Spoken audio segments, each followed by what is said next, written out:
అండి. కొత్త వాళ్ళు కానీ మన ఛానల్ విజిట్ చేస్తుంటే సబ్స్క్రైబ్ చేసుకోవటం మర్చిపోవద్దు. Thank you. తెల్లవారుజామునే భోగి మంటలు ఎందుకు వేస్తారు? భోగి పండ్లల్ల విశిష్టతలేమిటో తెలుసా? తెలుగు రాష్ట్రాల్లో అప్పుడే సంక్రాంతి పండుగ సందడి మొదలయ్యింది. ముందుగా భోగి మంటలతో ప్రారంభమయ్యే ఈ పండుగ సంబరాలు అంబరానంటుతాయి. ఈ సందర్భంగా తెల్లవారుజామునే భోగి మంటలు ఎందుకు వేస్తారు? చిన్నారులకు భోగి పండ్లను ఎందుకు పోస్తారనే ఆసక్తికరమైన విషయాలను ఇప్పుడు తెలుసుకుందాం. తెల్లవారుజామునే భోగి మంటలు ఎందుకేస్తారు? భోగి పండ్ల విశిష్టతలేంటో తెలుసా?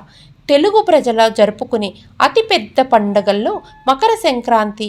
సూర్యదేవుడు ధనుస్సు రాశి నుంచి మకరంలోకి ప్రవేశించే సమయాన్ని మకర సంక్రాంతి అంటారు.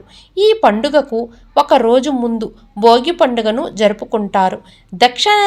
దక్షిణాయనానికి భోగికి చివరి రోజుగా పరిగణిస్తారు.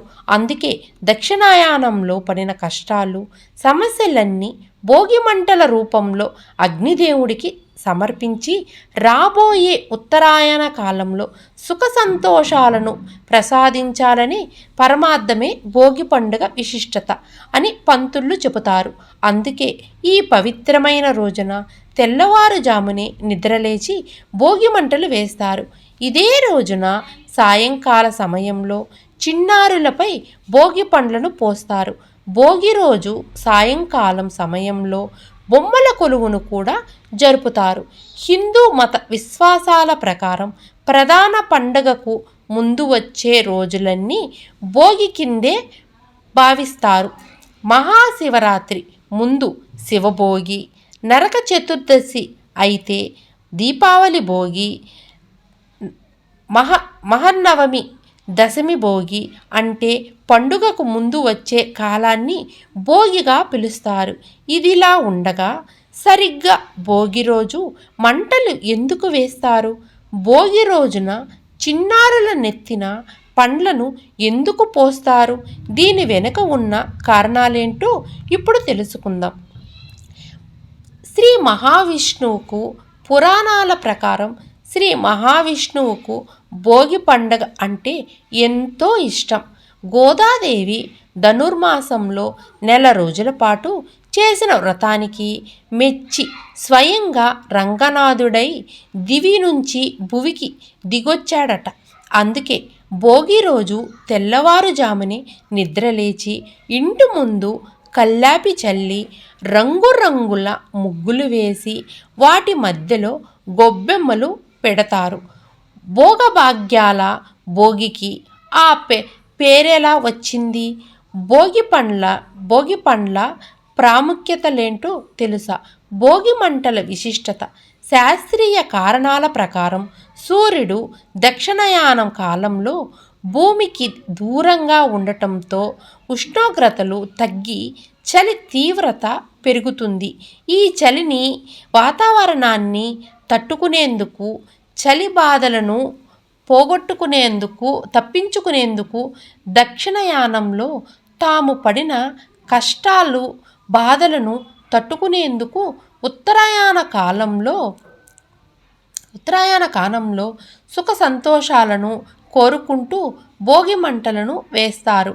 ఈ భోగి మంటలలో ఆవు పేడతో చేసిన పిడకలు, ఇంట్లోని పాత బట్టలు, పాత చెక్కలు, పాత వస్తువులను వేస్తారు.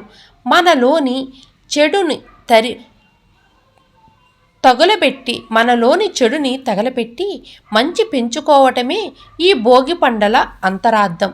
భోగి పేరెలా వచ్చిందంటే బుగ్ అనే సంస్కృత పదం నుంచి భోగి అనే పదం వచ్చిందని చరిత్ర ద్వారా తెలుస్తోంది.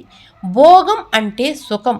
పురాణాల ప్రకారం శ్రీ రంగనాథ స్వామిలో గోదాదేవి లీలమై భోగాన్ని పొందిందని, దానికి సంకేతంగానే భోగి పండుగ ఆచారంలో వచ్చినట్లు పెద్దలు చెబుతారు. మరో కథనం మేరకు శ్రీ మహావిష్ణువు వామనుడి అవతారంలో వచ్చి బలిచక్రవర్తిని పాతాళంలోకి తొక్కింది కూడా భోగి రోజునే.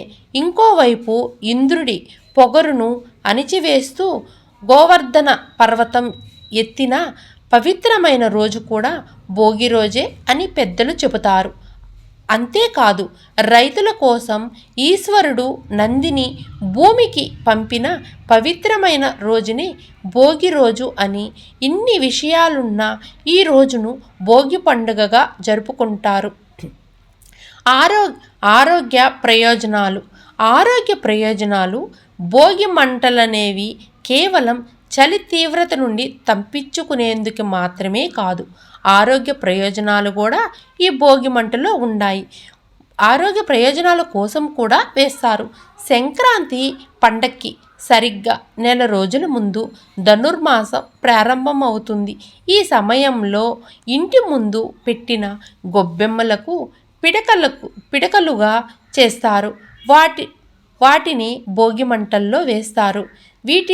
వీటిని కాల్చటం వల్ల గాలి శుద్ధి అవుతుంది, సూక్ష్మక్రిములు నశిస్తాయి, మన శ్వాసకోశకు సంబంధించిన అనేక రోగాల నుండి ఉపశమనం లభిస్తుంది.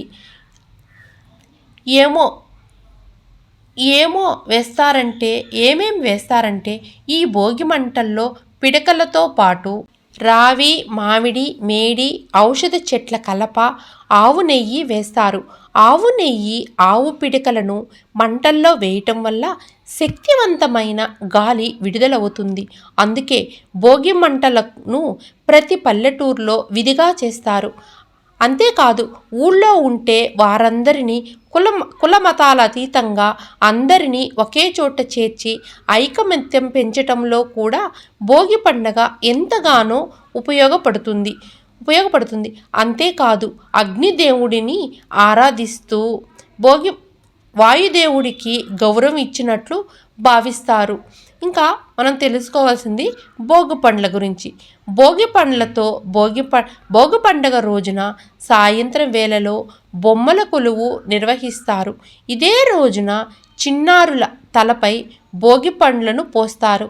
ఇదే రోజున బదరీవనంలో శ్రీహరిని పిల్లాడిగా మార్చి దేవతలంతా బదరీ పండ్ల అంటే రేగి పండ్లతో అభిషేకం చేస్తారు. అవే కాలానుగుణంగా వచ్చిన మార్పులో భోగి పండ్లుగా మారాయి. వీటితో పాటు పూలు, శనగలు కూడా కలిపి చిన్నారులపై వేయటం వల్ల వారు ఆయురారోగ్యాలతో